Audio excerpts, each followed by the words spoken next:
I never questioned my place in the family until the Tuesday morning I borrowed my father's phone to check his calendar. Mine had died during my commute, and I needed to confirm whether he could make dinner that evening at my apartment. He was in the shower, and his device sat on the kitchen counter, unlocked and waiting. The notification banner appeared as I opened the calendar app. A group chat named Real Family, with 17 unread messages. My thumb hovered over the screen. I had never seen this chat before, and the name alone made my stomach twist with something I could not immediately identify. I opened it. The messages stretched back 3 months. My father, my brothers, Julian and Marcus, and my uncle Vincent comprised the entire membership. They discussed investments, property decisions, family gatherings I had attended without knowing these parallel conversations existed. But the most recent exchange made my hands shake. Marcus had written, "Dad confirmed the trust distribution. 3-way split as discussed." Julian responded, "Finally, $750 each works perfectly for my timeline."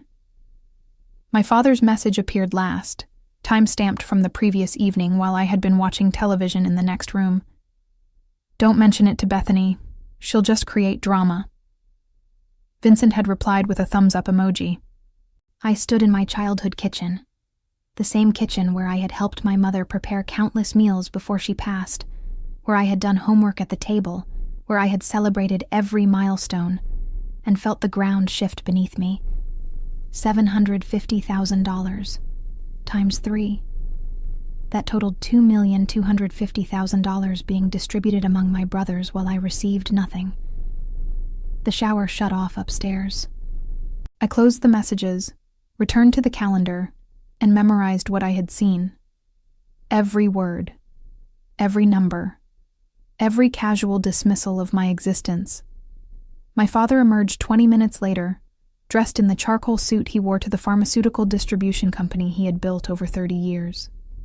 I had worked there every summer during college, learning the business from the warehouse floor up. After graduating with my degree in supply chain management, I had joined the company full-time, working alongside my brothers in different departments. "Can you make dinner tonight?" I asked, my voice steady despite the rage building in my chest. "7 works for me," he said, pouring coffee into his travel mug. "Your place?" "Yes." I handed him his phone. Calendar confirmed. He took the device without checking it, without suspecting that his youngest child, his only daughter, had just discovered how little she mattered. I drove to work in my practical sedan, the same car I had purchased 3 years earlier with my own money. Julian drove a luxury vehicle our father had gifted him for his 30th birthday. Marcus received a down payment on his house. I received praise for being independent and not asking for handouts. The pharmaceutical distribution company occupied a sprawling facility on the industrial edge of Portland. Our family business had grown from a small operation my grandfather started in 1968 to a regional powerhouse with 200 employees. My father served as president. Julian managed operations. Marcus headed sales. I worked in logistics coordination, a position I had earned through competence rather than nepotism, or so I had believed. I parked in my assigned spot, not close to the executive entrance like my brothers, but in the general employee lot, and walked through the front doors at 8:15 a.m. "Morning, Bethany." Kristen from accounting waved as I passed her desk. "Morning." I managed a smile that felt like glass on my face. My office was small but functional, with a window overlooking the loading docks. I had decorated it with plants and a few personal photographs. One showed my mother and me at my college graduation, both of us grinning despite her illness already showing in her thinning frame. She had died 6 months later, leaving my father with 3 children and a business that consumed him. I had thought grief united us. I had thought working together strengthened our bonds. I had thought being the only daughter made me special, protected, valued differently than my brothers, but equally loved. I opened my laptop and began my actual work for the day. Purchase orders, shipment tracking, supplier negotiations. I had optimized our logistics network to save the company hundreds of thousands annually. I had implemented new inventory systems. I had trained half the warehouse staff personally. Julian appeared in my doorway at 9:30. Dad wants to meet about the Portland expansion at 10. I'll be there. I did not look up from my screen. You okay? You seem off. Fine, just focused. He lingered for a moment, then left. Julian was 33, married with 2 children, comfortable in his position as the eldest son. He had inherited our father's height and commanding presence. Marcus, 31, shared our mother's coloring and easy charm. Then there was me, 27, single, competent, and apparently disposable. The meeting proceeded as expected. My father outlined plans to open a second distribution center. Julian presented operational requirements. Marcus discussed client acquisition strategies. I provided logistics analysis that would make the expansion viable. Excellent work, Bethany, my father said when I finished my presentation. This is exactly why you're invaluable to this company. Invaluable to the company, just not to the family. I smiled, I nodded. I collected my materials and returned to my office, where I closed the door and allowed myself 30 seconds of fury before composing myself and getting back to work. That evening, I prepared dinner with mechanical precision. Roasted chicken, vegetables, a salad. My father arrived promptly at 7, carrying wine he knew I liked. "This looks wonderful," he said, settling at my small dining table. We ate. We talked about work, about his golf game, about nothing that mattered. I watched him across the table and wondered when he had decided I was not really family. Had it been after my mother died? Had it always been this way, hidden beneath surface affection? The following morning, I arrived at work an hour early. The building was nearly empty, just the security guard and a few warehouse workers starting their shifts. I used my access card to enter the executive floor and walked directly to my father's office. His computer was password protected, but I had watched him type it hundreds of times over the years. Our mother's name and birth year. He had never changed it, even after she died. I logged in. The trust documents were filed in a folder labeled Estate Planning, organized with the same meticulous attention my father applied to everything. I opened the PDF dated 3 months earlier, exactly when the real family chat had begun. The Bradford Family Trust. I read through the legalese with the careful attention my business degree had trained me for. The trust held substantial assets. The company shares, investment properties, liquid accounts. My father had established it 5 years earlier, shortly after my mother's diagnosis, intending to provide for his children after his death. The original document listed 4 beneficiaries: Julian, Marcus, Vincent, and me. Equal shares of 25% each. The amended version, signed and notarized 12 weeks ago, told a different story. Julian, 33%, Marcus, 33%, Vincent, 34%, Bethany, 0%. A note attached to the amendment explained the reasoning. After considerable thought and family discussion, I have decided to distribute trust assets among my sons and brother. Bethany has demonstrated independence and capability that suggests she neither needs nor desires family financial support. This distribution reflects the reality that my sons have families to support and greater financial responsibilities. Greater financial responsibilities. Julian's wife did not work, by choice. Marcus spent money on expensive hobbies and luxury items. Neither struggled, neither sacrificed. I printed the document, returned the computer to its locked state, and left my father's office exactly as I had found it. The security guard nodded at me as I passed. "Early morning, Miss Bethany." "Quarterly reports." I lied smoothly. "Always a busy time." Back in my own office, I sat with the printed trust document and began to plan. The Bethany my father knew would confront him emotionally. She would cry, demand explanations, create the drama he expected. She would make noise that could be dismissed and ignored, but that Bethany had died when I read those messages on his phone. The woman sitting in this office now understood something fundamental about power and revenge. Making noise accomplished nothing. Destroying quietly accomplished everything. I spent the next 2 hours researching, making notes, and forming the skeleton of a plan that would require patience, precision, and absolute commitment. My father had taught me how to run a business. He had shown me how to identify weaknesses in systems and exploit them for profit. He had trained me in strategy and execution. He had created his own destruction. At 9 a.m., I attended the weekly operations meeting. Julian, Marcus, my father, and the department heads gathered in the conference room. I took my usual seat and contributed my usual insights. Nobody noticed anything different about me because nothing visible had changed. Bethany, I need you to handle the Vancouver supplier negotiations next week, my father said as the meeting concluded.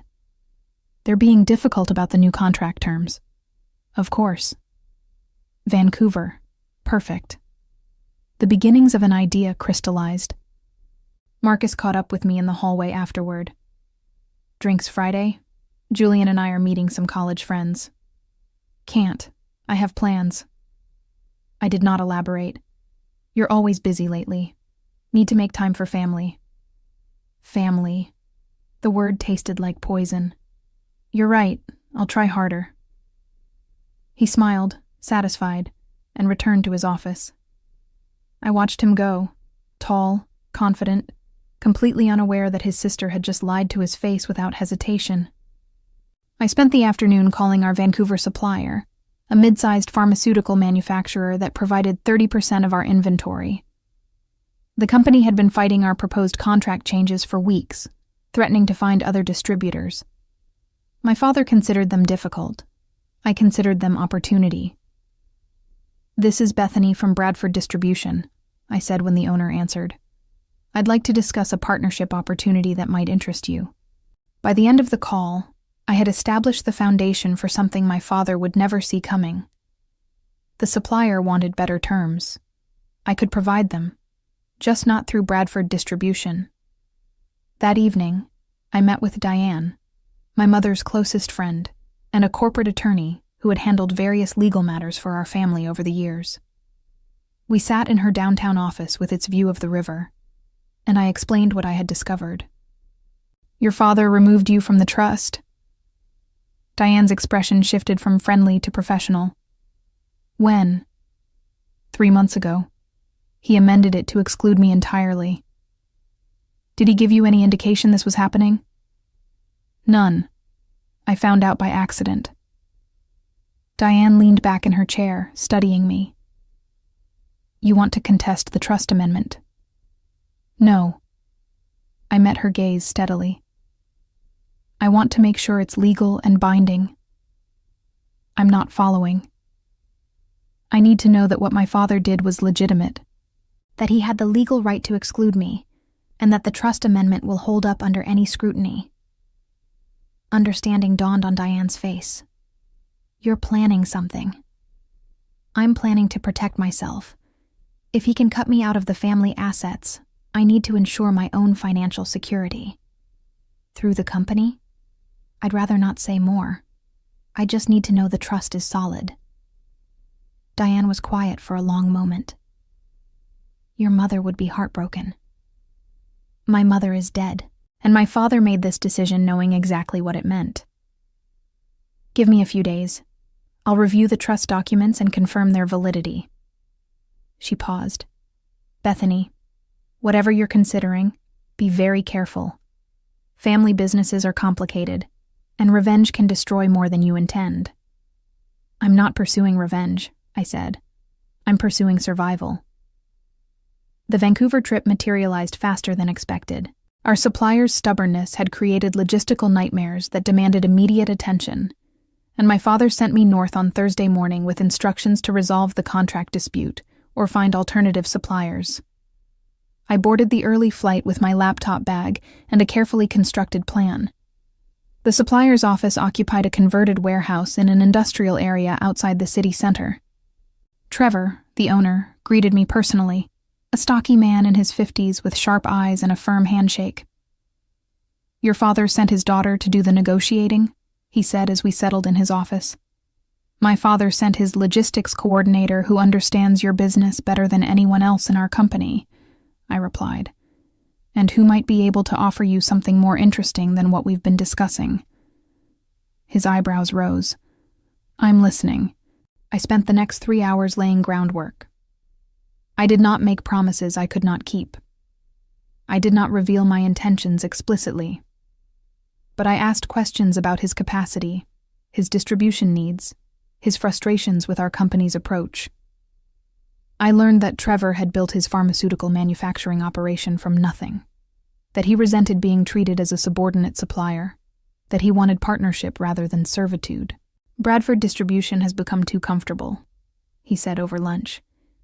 Your father treats suppliers like interchangeable parts. No respect for the relationships. What if someone offered you a different model? True partnership with someone who understood both sides of the business? I'd be very interested. He studied me carefully. Are we talking hypothetically? For now. But I believe in being prepared for opportunities. We spent the afternoon finalizing a contract that gave Trevor slightly better terms while maintaining Bradford's profit margins. I had resolved the dispute my father sent me to handle, but I had also planted seeds that would bloom into something he could never anticipate. The flight home. Friday evening gave me time to think. My phone buzzed with a text from Julian. Dinner tomorrow night? Dad wants to celebrate closing the Vancouver deal. I stared at the message. They wanted to celebrate my success while secretly planning my exclusion. They wanted my competence while denying my worth. I typed back. I'll be there. Saturday dinner took place at my father's house, the sprawling property where I had grown up. The dining room table seated 12, though only the 4 of us gathered. My father at the head, Julian and Marcus flanking him, and me across from them. Bethany saved us a significant contract, my father announced, raising his wine glass. To my daughter's negotiating skills. We toasted. I sipped wine and smiled and played the role of grateful daughter while imagining this same scene 6 months from now, after everything had fallen apart for them. Trevor specifically asked for you on all future negotiations, Julian said. Apparently you made quite an impression. I just listened to what he actually needed instead of telling him what he should want, I replied. Novel concept. Marcus laughed. She's got you there, Jules. We do tend to steamroll suppliers. It's business, my father said. Sometimes you have to be firm. Sometimes you have to be smart, I countered. Firm doesn't work if you're creating enemies. Your mother always said you had her diplomatic touch. My father's expression softened momentarily. She'd be proud of how you handled this. I wondered if my mother would be proud of what I was planning. Then I remembered that my mother had loved me unconditionally, had valued me not for what I could provide, but simply because I existed. She would have never excluded me from anything. Speaking of business, Julian said, shifting the conversation. Marcus and I were thinking about the expansion timeline. We should probably accelerate the Portland opening. They discussed strategy while I observed. This was the dynamic that had always existed. My brothers and father making decisions, me contributing where allowed, but never truly included in the core planning. I had accepted it as natural hierarchy, birth order and gender creating inevitable structures. Now I recognized it as the foundation of my exclusion. They had never seen me as equal. They had simply been better at hiding it before. After dinner, I helped clear dishes despite my father's protests. In the kitchen, surrounded by the remnants of family dinner, I allowed myself a moment of genuine grief. Not for what I was losing. I had already lost that. But for what had never truly existed. You okay, sweetheart? My father appeared in the doorway. Just thinking about Mom. She loved these dinners. She did. He moved to stand beside me at the sink. You know she was incredibly proud of you. You were her greatest joy. Was I yours? The question emerged before I could stop it.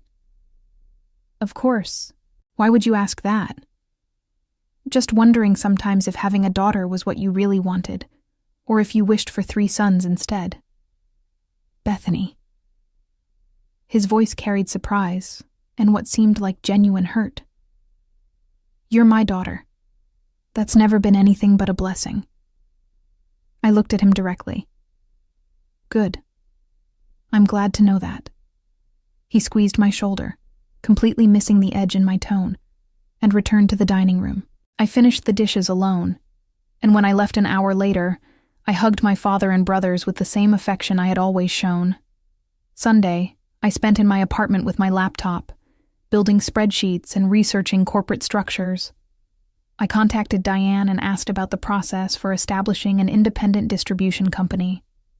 I reviewed my savings, substantial, carefully accumulated, enough to start small if I planned correctly. Monday morning, I walked into Bradford Distribution at my usual time, smiled at my usual colleagues, and settled into my usual routine. Nobody suspected that the competent, reliable, invisible daughter had transformed into something far more dangerous. The family group chat I was not supposed to know about continued its conversations. I checked my father's phone twice more over the following weeks, always carefully, always leaving no trace. They discussed the trust distribution timeline. They planned how to present it to me. They agreed that I would understand, that I would accept their reasoning, that I would eventually see the logic. They had no idea what was actually coming. 3 weeks after discovering the group chat, I received an email from Diane confirming what I already knew. The trust amendment was legal, properly executed, and completely binding. My father had every right to exclude me, and no court would overturn his decision. I sat in my office reading her message, feeling the last thread of hope. That small, desperate voice suggesting maybe it was a mistake, maybe it could be fixed, finally die. This was intentional. This was permanent. This was my father's explicit choice. Thanks for confirming, I replied. I'm moving forward with the business entity we discussed. Diane responded within minutes. I'll have the paperwork ready by end of week. Are you certain about this? Completely certain. The business entity I had asked Diane to create was a pharmaceutical distribution company called Cascade Supply Partners. I would be the sole owner. The structure was designed to operate independently while remaining small enough to avoid immediate attention from competitors, including my own family's company. I spent my lunch breaks that week in coffee shops across Portland, meeting with industry contacts I had developed over 5 years at Bradford. I asked careful questions about supplier relationships, client needs, and market gaps. I presented myself as exploring opportunities, testing interest, gathering information for academic curiosity. Nobody suspected I was building a competitor to my family's business. On Wednesday evening, Trevor from Vancouver called my personal cell. I've been thinking about our conversation, about different partnership models. I'm glad to hear that. If someone were to start an independent distribution operation focused on equitable supplier relationships and efficient logistics, I'd be interested in being their primary manufacturer. That's good to know, I said carefully. Hypothetically speaking. Bethany, I've been in this industry 30 years. I recognize ambition when I see it, and I respect someone who's willing to build something rather than just inherit it. I made a decision in that moment. I'm establishing a new company. Small scale initially, focusing on the Pacific Northwest market. I'll need a reliable manufacturer who can provide quality products and reasonable terms. You'll have one. When are you launching? 3 months. I need to secure financing and build out initial infrastructure. I can refer you to some suppliers who'd be interested. Good people who are tired of being treated like commodities by the big distributors. I'd appreciate that very much. We talked for another hour, sketching the outline of a partnership that would form the core of Cascade Supply Partners. By the time we hung up, I had commitments for product supply that would support 6 months of operations.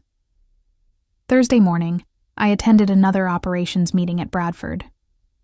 My father discussed quarterly projections. Julian presented expansion updates. Marcus reviewed sales targets. I contributed logistics insights and pretended everything was normal. The Vancouver contract is performing well, my father noted.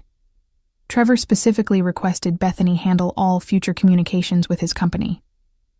Happy to continue that relationship, I said. What I did not mention was that Trevor and I were already discussing how to transition his Bradford business to Cascade Supply Partners once my company launched.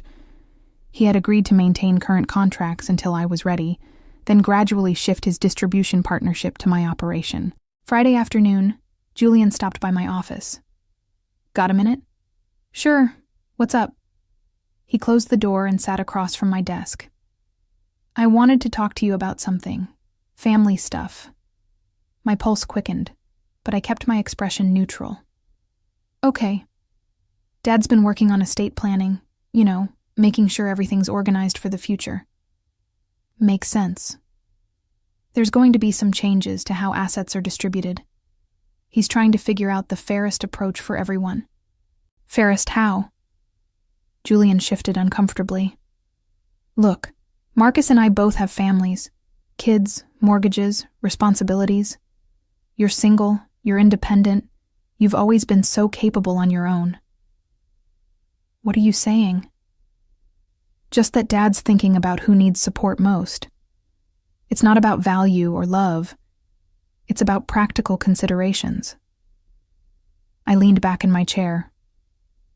Is Dad planning to tell me this himself, or did he send you to prepare me? He'll talk to you. I just wanted to give you a heads up so it's not a complete shock. That's very thoughtful. I kept my voice level. When is he planning this conversation? Soon, maybe next week. Julian stood. I know this might seem unfair, but try to understand where he's coming from. He's trying to take care of everyone. Just not equally. Bethany? It's fine, Julian. Really, I understand completely. He looked relieved. Good. I knew you'd get it. You've always been mature about family stuff. After he left, I sat very still for several minutes. They were preparing to inform me of my exclusion. They believed I would accept it gracefully. They had complete faith that I would absorb this betrayal and continue working for the family company, contributing my skills while receiving nothing in return. I opened my laptop and sent an email to Diane. Move up the timeline. I need Cascade Supply Partners operational in 6 weeks instead of 3 months. She called immediately. 6 weeks is aggressive. Can you handle that pace? I can handle whatever's necessary. What changed? My family is about to officially cut me out of the trust. I want my exit strategy ready before they have the satisfaction of watching me react to the news. Bethany, starting a competing business while still employed at Bradford could be legally complicated. I'm not doing anything illegal. I'm preparing for my future after I leave the company. Once I resign and launch Cascade, Bradford can't touch me. They'll see it as betrayal. They betrayed me first. I'm just being smart about the consequences. Diane sighed. I'll push the paperwork through, but you need to be absolutely certain about this path. Once you start, you can't undo the damage to family relationships. Those relationships were damaged the moment my father decided I wasn't real family. I'm just acknowledging reality. The weekend passed in a blur of planning. I met with potential clients, small medical practices and clinics that Bradford considered too minor to prioritize. I offered them better service, more personalized attention, and competitive pricing. By Sunday evening, I had preliminary commitments for enough business to sustain operations through the first quarter. Monday morning, my father requested a meeting in his office. I arrived at 9 a.m., carrying the false assumption that I did not know what was coming. Have a seat, sweetheart. He gestured to the chair across from his desk, the same desk where I had found the trust documents weeks earlier. What did you want to discuss? He folded his hands, wearing the expression he used for difficult business conversations. I've been working on estate planning, making sure everything's organized for when I'm gone. Okay. I've had to make some hard decisions about how to distribute assets fairly. It's not easy balancing everyone's needs. I'm sure it's complicated. Julian and Marcus both have families to support. Children's education, mortgages, future expenses. You're in a different position. Single, independent, no dependents. Are you removing me from the trust? I asked directly.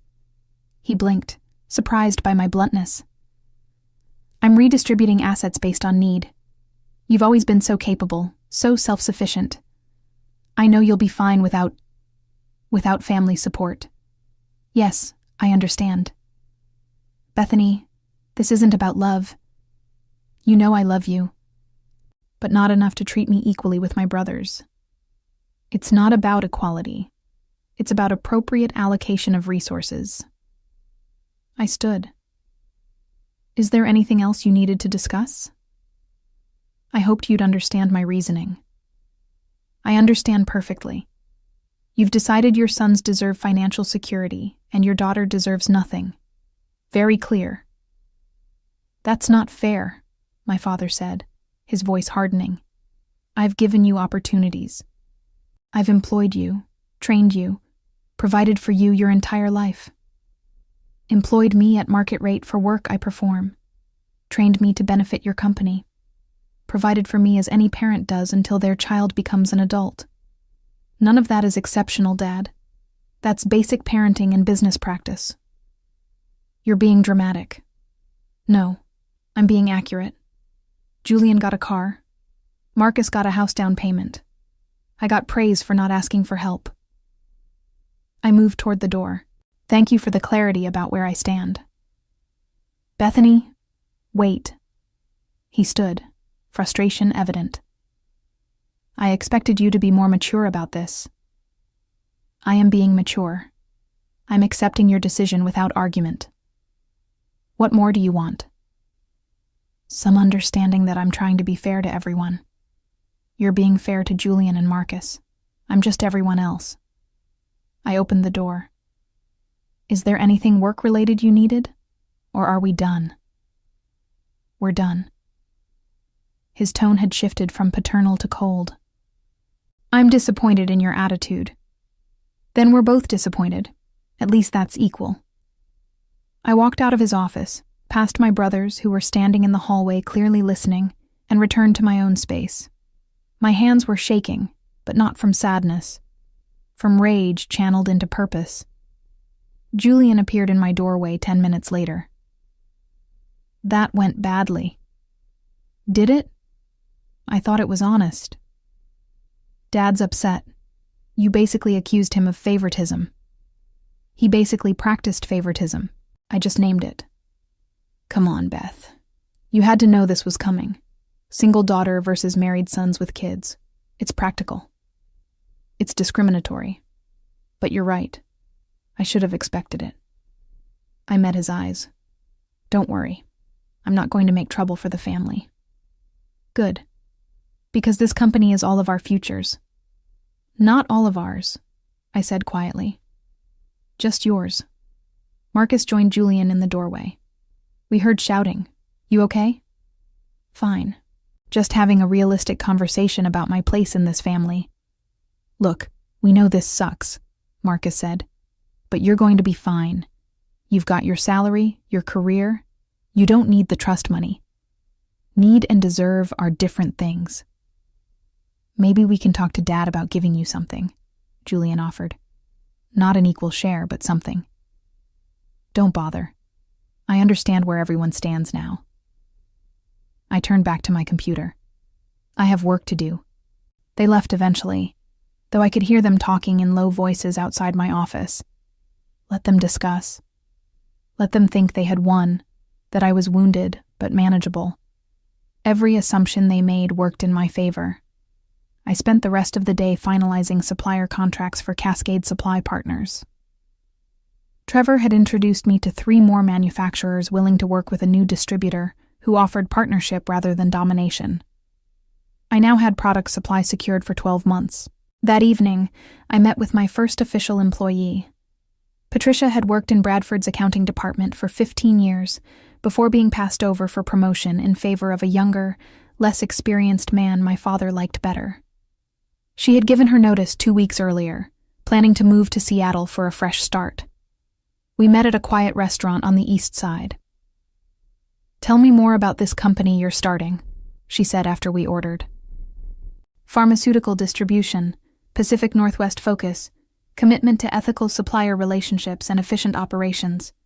Small scale initially, but positioned for growth. Competing with Bradford.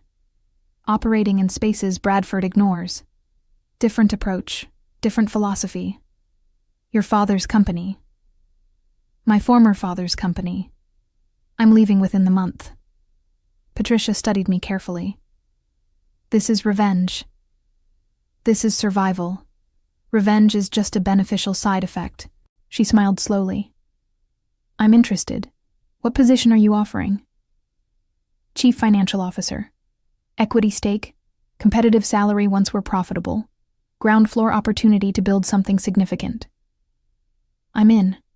She extended her hand. "When do I start?" 2 weeks. I need time to finalize infrastructure and prepare for launch." We spent the next 2 hours discussing financial structures, pricing strategies, and operational costs.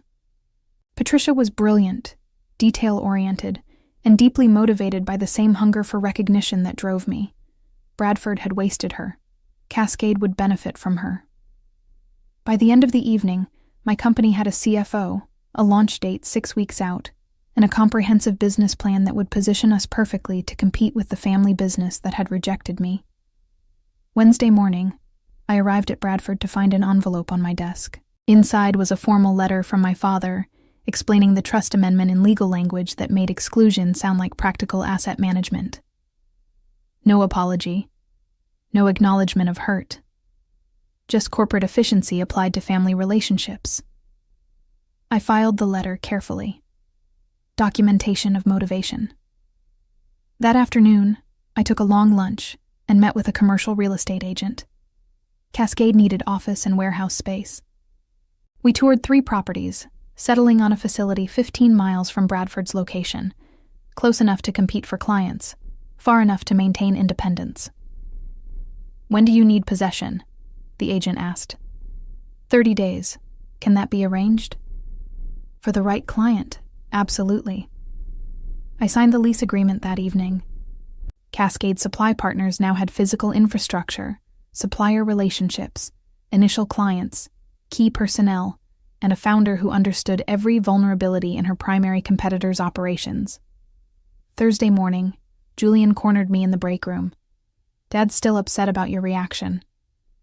"I'm sure he'll survive the disappointment. Could you at least pretend to be grateful for everything he has done for you? Could he at least pretend to value me as much as he values you?" I poured coffee, keeping my movements calm. "What do you want, Julian? An apology? Acceptance? What performance will make everyone comfortable?" "I want my sister back. The one who was reasonable and understood family dynamics. That sister believed she was actually part of the family. She was wrong." I headed toward the door. This version of me is much clearer about reality. "You're being selfish." I stopped, turned. Yes, for the first time in my life, I'm prioritizing myself over family loyalty. It's remarkably liberating. "Dad could fire you." "He could, but he won't, because I'm too valuable to operations. That's what makes this especially perfect.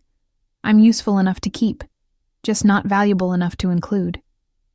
I left him standing in the break room and returned to my office, where I spent the afternoon documenting every client relationship I had built, every supplier contact I had developed, every process improvement I had implemented. All information that would transfer with me to Cascade.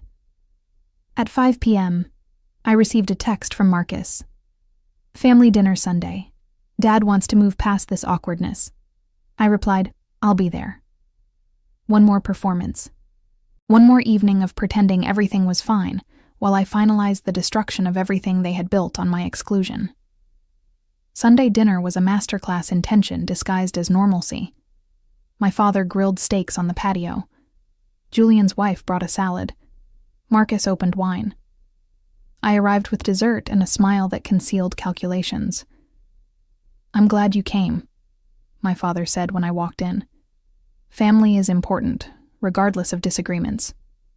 "Of course," I replied. Nothing is more important than family. Julian's children ran through the house, noisy and oblivious. His wife, Stephanie, kissed my cheek. "Don't let the boys get you down. You know how they are. Traditional thinking." "Very traditional," I agreed. Marcus clapped my shoulder. "Good to see you're not still mad. We were worried you'd stay upset." "I've had time to think, to understand everyone's perspective." My father looked relieved. "That's my girl. I knew you'd see reason." We ate dinner on the patio, surrounded by the garden my mother had planted years ago. Roses she had tended bloomed along the fence.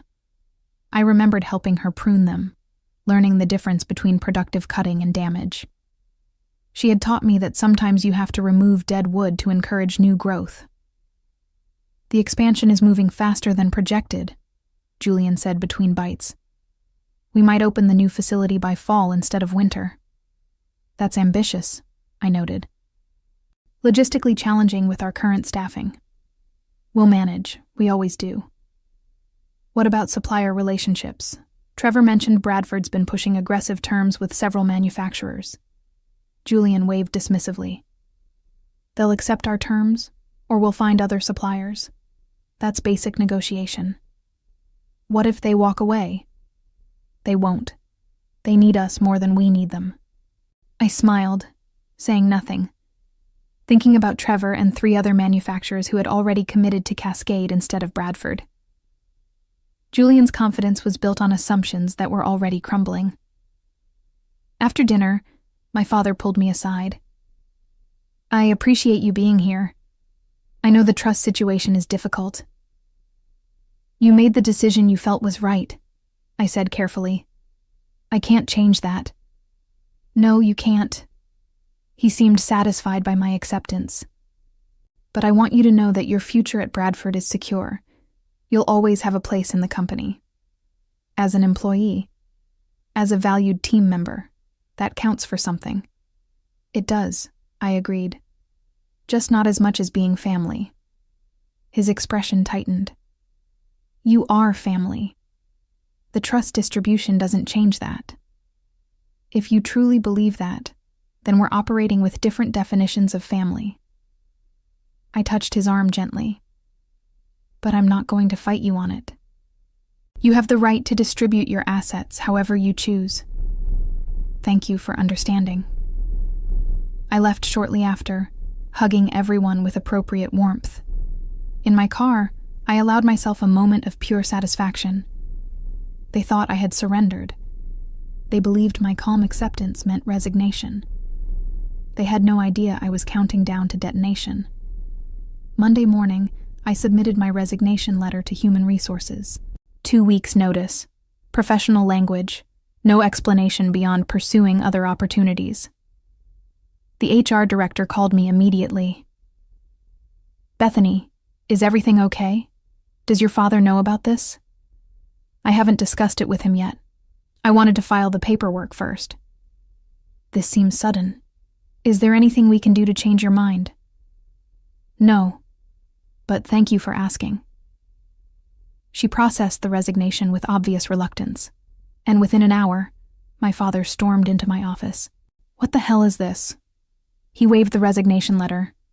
"My notice. I'm leaving Bradford." "Why?" "I've decided to pursue opportunities that offer better growth potential." "What opportunities? You haven't been interviewing." "I have plans," I said simply. "This is the right move for my career." "This is about the trust. You're throwing a tantrum." "This is about recognizing that my future here is limited. You've made it clear that I'm an employee, not an owner. So I'm going to find somewhere that values my contributions differently." "You're being ridiculous. Where are you going to find a better position?" "I'll figure it out."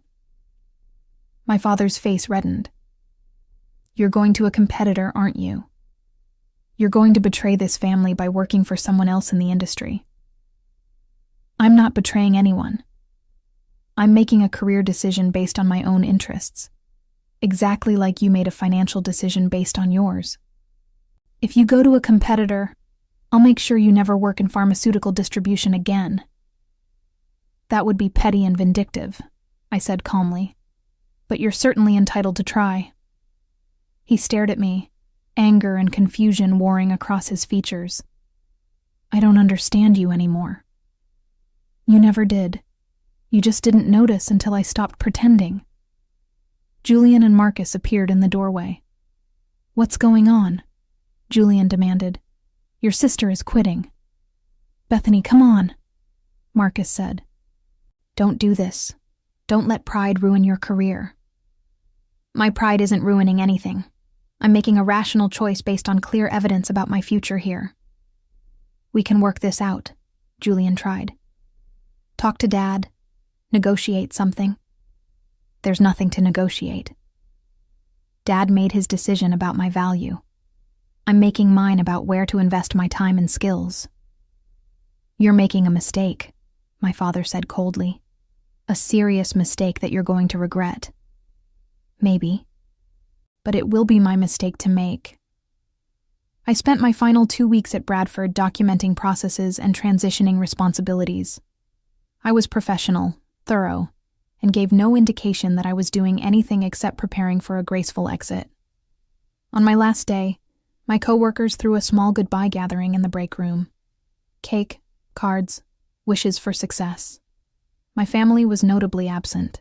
Patricia, still finishing her final week before officially leaving, found me alone in my now empty office that afternoon. Ready? Completely ready. They still have no idea? None.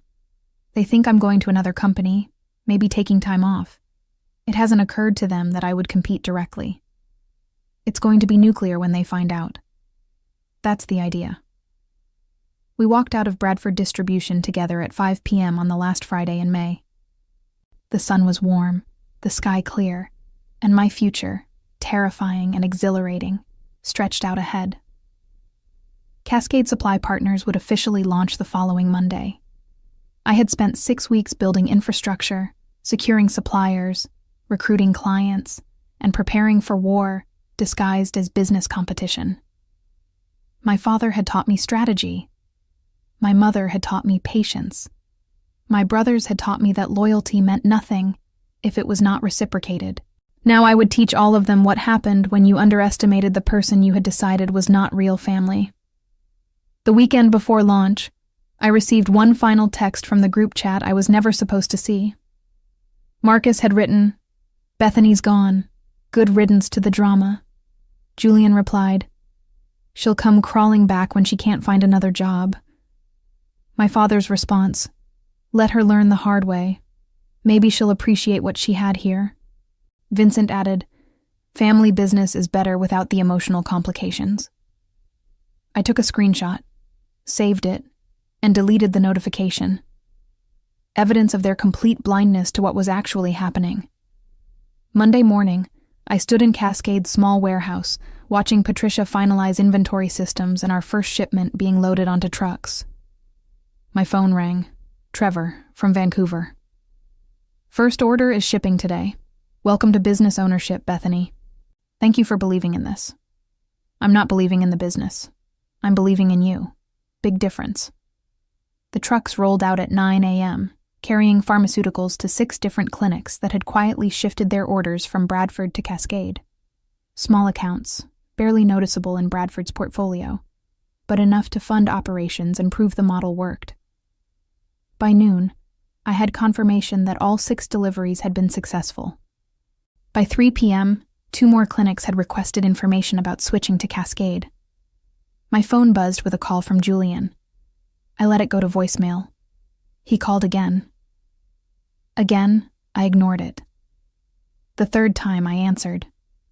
"Yes? What the hell did you do?" "I started a business," I said calmly. "Is there a problem?" "You started a competing business, using our suppliers, stealing our clients." I started an independent business using suppliers who chose to work with me and clients who prefer my service model. Nothing was stolen, Julian. They made choices. This is betrayal. After everything this family has done for you. After everything this family has done to me, I corrected. Let's be precise about the sequence of events here. Dad wants to talk to you, now. I'm busy running my company.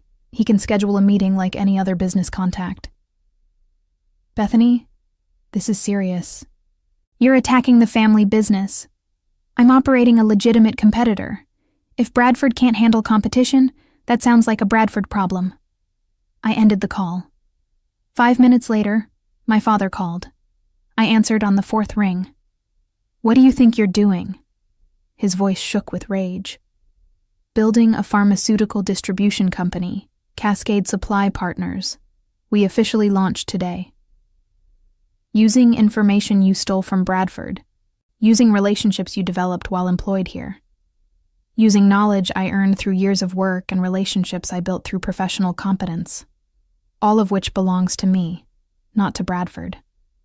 I'll sue you for breach of contract, for theft of trade secrets. Please do. I'd love to have Diane explain in court how you have no case. I signed no non-compete agreement. I took no proprietary information. I developed relationships through my own work, which I'm entitled to maintain after employment ends. Silence. Then, why are you doing this? You cut me out of the family trust. You made it clear I'm not really part of this family. So I'm building my own future, exactly like you told me I needed to. This is vindictive and childish. This is strategic and necessary. You taught me that business is about recognizing opportunities and acting decisively. I'm applying your lessons. You're destroying family relationships over money. You destroyed family relationships when you decided your daughter wasn't worth the same consideration as your sons. I'm just responding appropriately to that reality. If you continue this, you'll never be welcome in this family again. I stopped being welcome when you created a group chat called Real Family and excluded me from it. I'm just accepting what you already decided. I hung up. Patricia appeared in the office doorway. I heard shouting. Your family? Former family. They've discovered Cascade exists. How bad is it going to get? Much worse before it gets better, but that's fine. I planned for worse. The rest of the week proceeded exactly as I had anticipated. My father called repeatedly, leaving voicemails that escalated from angry to threatening to almost pleading. Julian sent texts demanding I shut down Cascade immediately. Marcus tried the concerned brother approach, suggesting I was having some kind of breakdown. I ignored all of them and focused on business. By Friday, Cascade had secured 12 client accounts, small clinics and practices that Bradford had neglected, but collectively representing substantial revenue. More importantly, word was spreading through the medical community about a new distributor that actually paid attention to client needs. Saturday morning, I met with 3 doctors who ran a small practice consortium. They controlled purchasing for 15 clinics across the Portland metro area. Bradford has been our distributor for 8 years, the lead doctor said. But their service has declined significantly. Orders are late, customer support is terrible, and they treat us like we should be grateful for their attention. Cascade's model is different, I explained. We prioritize relationships over volume. Every client matters, regardless of order size. We've heard you worked at Bradford, that you're the owner's daughter. I worked there for 5 years. I learned what not to do. He smiled. When can you start serving our facilities? As soon as you're ready to transition. We signed a contract that afternoon. 15 clinics, significant monthly volume, a 3-year commitment. Cascade's revenue projections had just doubled. I celebrated alone in my apartment that evening with takeout and satisfaction. The damage to Bradford was accelerating. Losing one daughter was unfortunate. Losing substantial business to that daughter was catastrophic. Sunday evening, my Uncle Vincent called. I had not heard from him since discovering the trust amendment. Your father is beside himself. Vincent said without preamble. "This needs to stop." "Uncle Vincent, how nice to hear from you. How's being part of the real family?" "Don't be dramatic. This is business." "Exactly. It's business. My business, competing fairly with Bradford's business.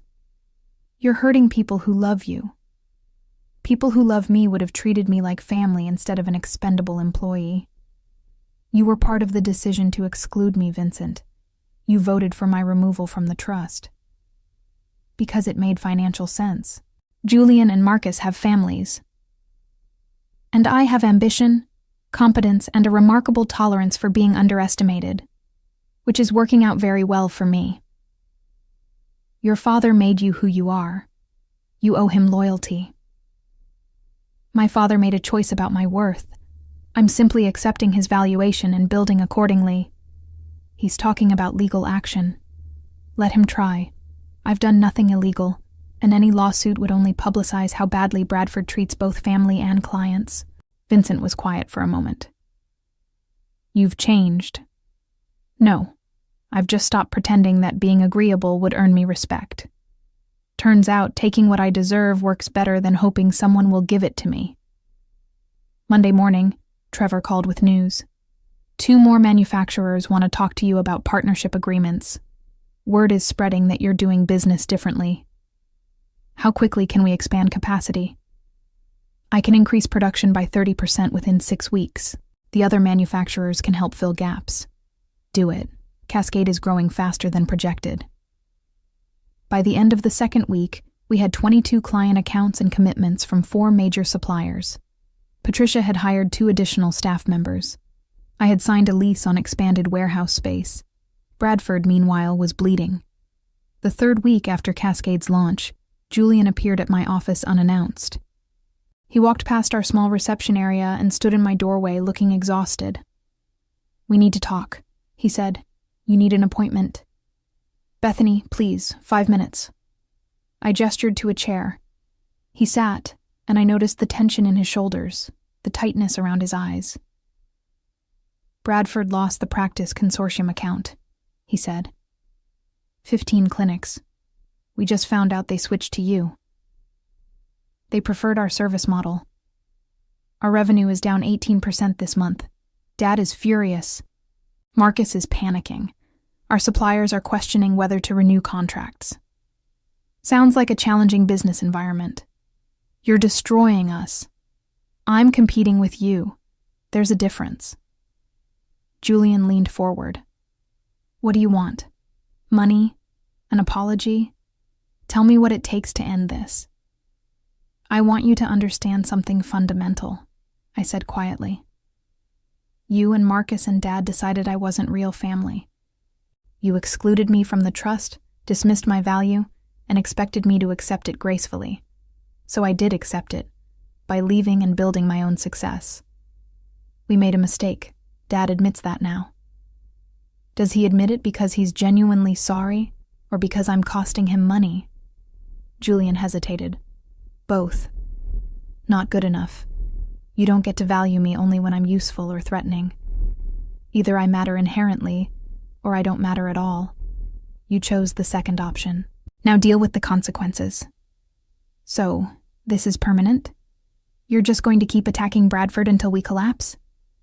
"I'm going to keep building Cascade until it's the dominant distributor in the Pacific Northwest. What happens to Bradford depends on whether you can compete effectively.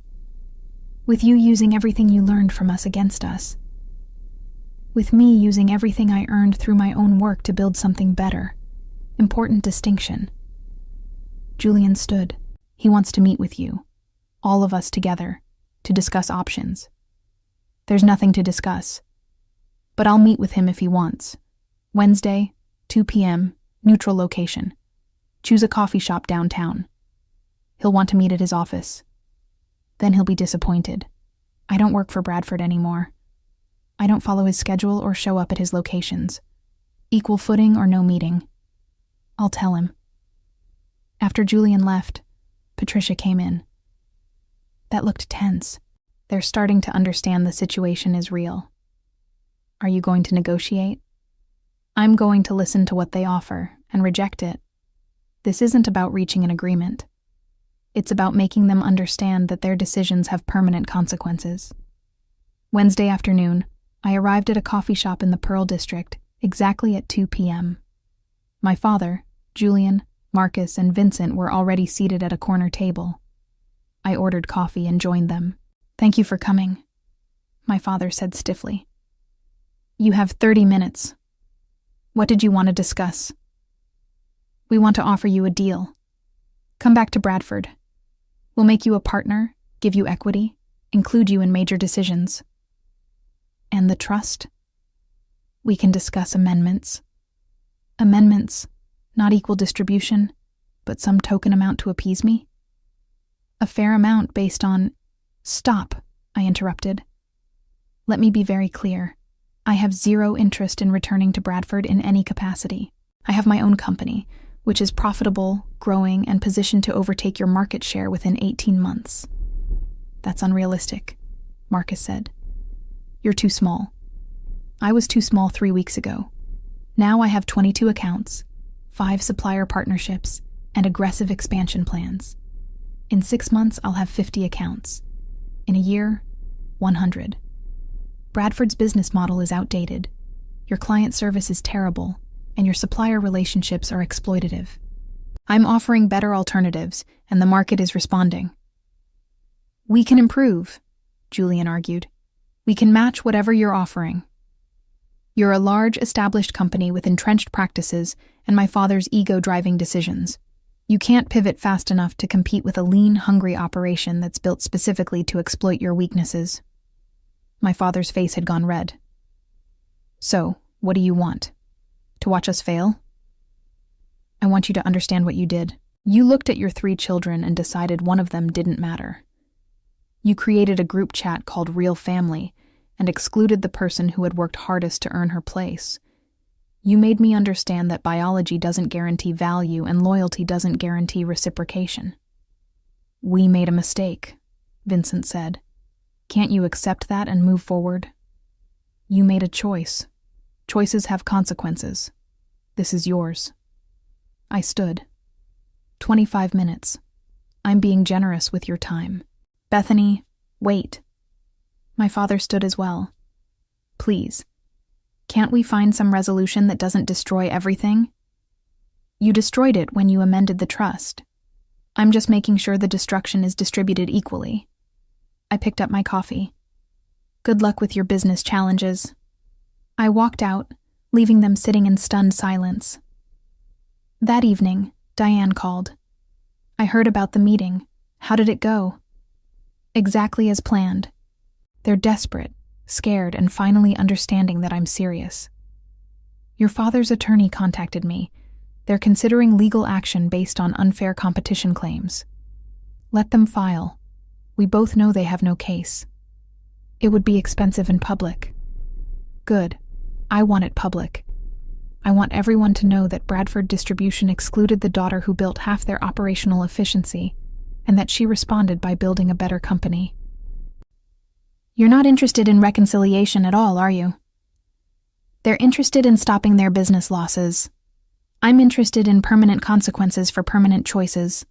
Those aren't compatible goals." 3 months after Cascade's launch, I stood in my expanded office reviewing quarterly reports. The numbers exceeded even my optimistic projections. 53 client accounts, 7 supplier partnerships, 23 employees. Revenue growth that had attracted attention from investors interested in funding further expansion. Bradford, meanwhile, was struggling. Industry reports showed they had lost 28% of their client base. 2 major suppliers had terminated contracts. Employee morale was declining as word spread about the company's financial troubles. My phone rang. My father's number. I had not spoken to any family member since the coffee shop meeting. I answered. "Hello." "Bethany." His voice sounded older, tired. "I need to talk to you about something important." "I'm listening." "Julian wants to leave Bradford. He's been offered a position with a competitor in Seattle. Marcus is considering selling his shares. The company is falling apart." "That sounds difficult," This was my life's work, my father's before me. 3 generations of family business, and it's collapsing because you couldn't accept a business decision. Because I couldn't accept being excluded from my own family, I corrected. Business decisions and family decisions aren't the same thing. You treated them as equivalent. You were wrong. What will it take to end this? Name your terms. There are no terms. Cascade isn't about Bradford anymore.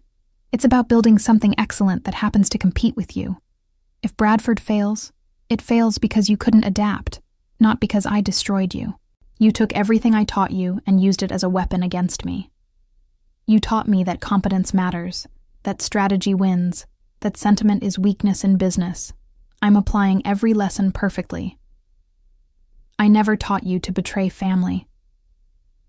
You taught me that I wasn't really family. That was the most important lesson of all. Silence stretched between us. Then, your mother would be ashamed of you. My mother would have never excluded me from the trust. She would have never created a secret group chat about real family. She would have loved all her children equally and treated them fairly. My voice remained steady. You don't get to invoke her memory to manipulate me. She's dead, and you made these choices alone. I'm sorry, he said finally. I made a terrible mistake with the trust. I was wrong about how to handle the distribution. I should have talked to you. Should have considered your feelings. That's a good apology. Unfortunately, it comes about 6 months too late, and only after I've become a genuine threat to your business. What would have been the right timing? Before you amended the trust. During the family discussion I was never invited to. Any point when you actually valued my input, rather than assuming my compliance. Can we fix this? The trust? That's a legal question for your attorney. Our relationship? That's broken permanently. Bradford's market position? That's a competitive business challenge. Which one are you actually asking about? All of them. Then here's my answer. I don't care about the trust anymore. I make my own money now. I don't care about our relationship because you proved it was conditional. And I care about Bradford only as a competitor I intend to surpass completely. That's comprehensive enough? He was quiet for so long I thought he had hung up. Then, I never wanted this. You wanted a family structure that prioritized your sons and excluded your daughter. You got exactly what you wanted.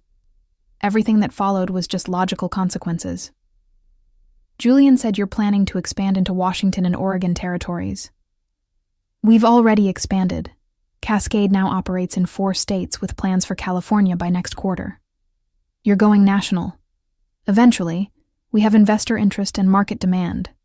Turns out people like working with a distributor that treats them like partners rather than revenue sources. That was always Bradford's approach. Bradford's approach was your approach. Efficient, profitable, and completely transactional. It worked for decades. But markets evolve, and you didn't. I did. So you're just going to keep growing until Bradford is irrelevant. I'm going to keep growing until Cascade is the dominant pharmaceutical distributor on the West Coast. What happens to Bradford is your problem to solve. Another long silence. I lost my daughter. You gave away your daughter. I just accepted the gift and built something better with the freedom you provided. I ended the call. Patricia found me an hour later, still sitting at my desk. You okay? My father called. Bradford is failing. He wanted to know what it would take to make me stop. What did you tell him? That there is no stopping. Cascade's success is independent of Bradford's failure. We're just better at what we do. Are you satisfied with how this turned out? I considered the question carefully. Satisfaction implied completion, and this was far from complete. Bradford was wounded but still operating. My family was fractured but still together, minus me. The revenge was effective but ongoing. I'm content, I said finally. Content with building something excellent. Content with proving my value through success rather than waiting for recognition. Content with the knowledge that every person who underestimated me is now watching me succeed. That's a very diplomatic way of saying yes, you're satisfied. I smiled. I'm my father's daughter. Diplomacy is just strategy with better vocabulary. 6 months after that conversation, Bradford Distribution filed for bankruptcy protection. Years of market loss, supplier defections, and operational problems had finally overwhelmed the company's resources.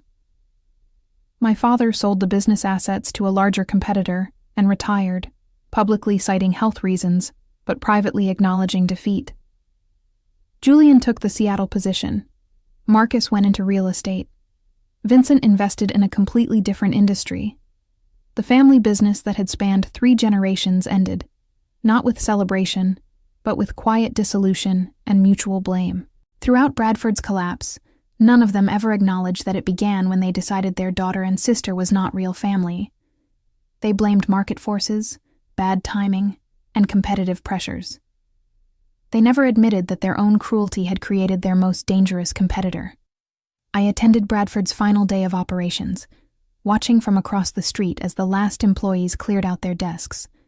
No satisfaction, just recognition that cycles complete. My father had built something from nothing. I had learned from watching him. Then I had built something better, from the pieces of what he had destroyed.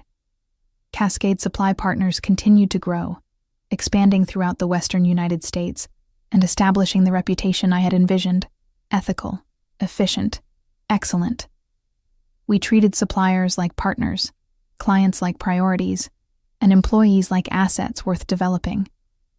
Everything Bradford had failed to do, we did better.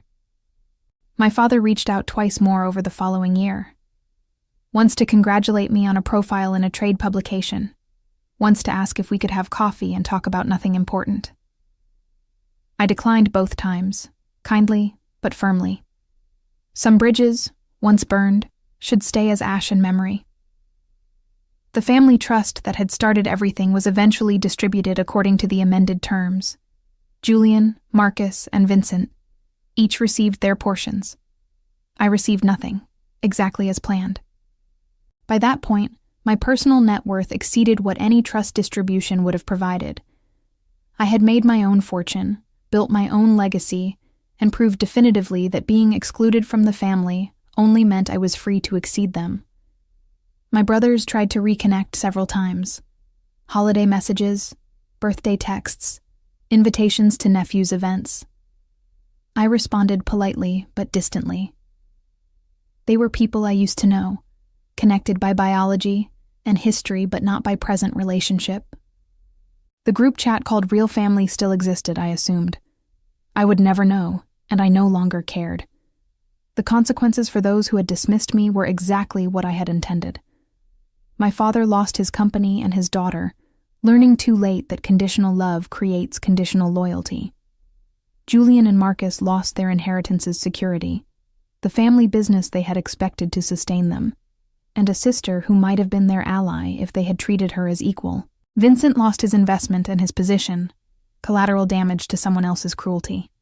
As for me, I had built an empire from spite and strategy, proved that being underestimated was simply opportunity in disguise, and learned that the best revenge was not destruction, but surpassing. Being so successful that their exclusion became their loss, rather than mine. Standing in Cascade's headquarters 3 years after that morning when I found the group chat, I understood something fundamental about family and worth. They had taught me I was not real family. I had taught them that real success required no permission, no inclusion, and no forgiveness. Just competence, determination, and the willingness to build something better from the ashes of rejection. The revenge was never really about destroying Bradford. It was about creating something so undeniably excellent that every person who had excluded me would spend the rest of their lives knowing they had given away someone irreplaceable. That knowledge, permanent and inescapable, was the only consequence that truly mattered. And I had earned it, one strategic decision at a time, by being exactly as capable as they had always feared.